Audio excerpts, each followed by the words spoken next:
Good afternoon. Si Biyahero Pagtabong Vlog ay nandito naman po tayo.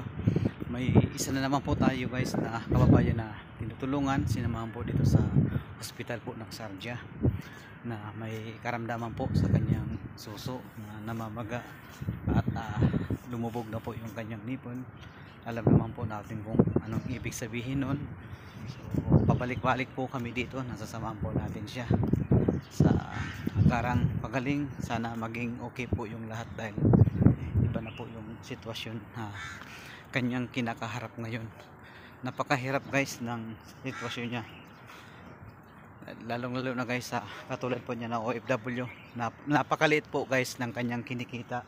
Nagkataon na lang guys na nung pagpunta ko po sa bahay nila, sinabi niya sa akin yung case niya at may mga insidente na rin po tayo guys na tinutulungan na ganun katulad po niya.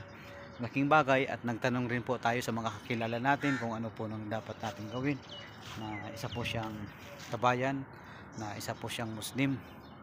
So tayo ilang Biyaherong Pagtabong Vlog, nandiyan po tayo, tumutulong po tayo sa ating kapwa.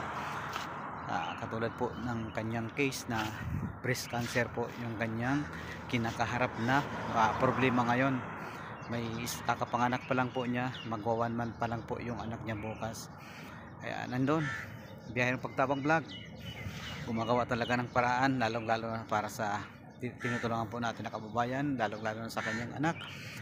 Kung may mga pampers po dyan na mga magbibigay sa akin para mayabot po natin dun sa kanyang anak, dahil siya po yung nanay po na dinala po natin dito ay nagagamot.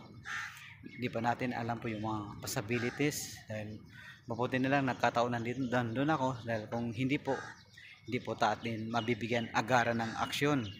Mas maganda na lang na nadala po natin dito sa hospital para nalaman po natin kaysa pupunta dun sa mga clinic, na may mga clinic rin kaya dito guys na katulad po ng hospital na kompleto po sila dito.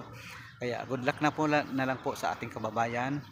Sana pag-pray po natin na maging maayos na yung kanyang kalagayan at wala man po gaano mga ramdaman. Salamat po guys. Flex ko lang po yung tinulungan po natin na hindi na po natin kinuhanan ng video ng kanyang pagkakilanlan, dahil yun na lang po yung ano ko sa kanya. Thank you. Salamat po and God bless po. Ito na guys sa Casimiya Hospital ng Sarja. Dito tayo sa loob ng taxi. Ayan.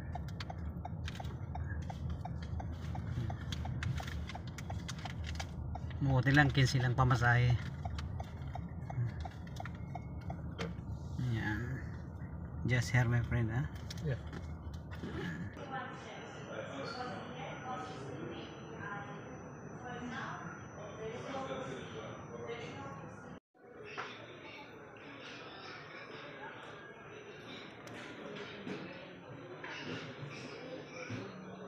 Kabayan po natin guys na tinutulungan po natin. Ayan po.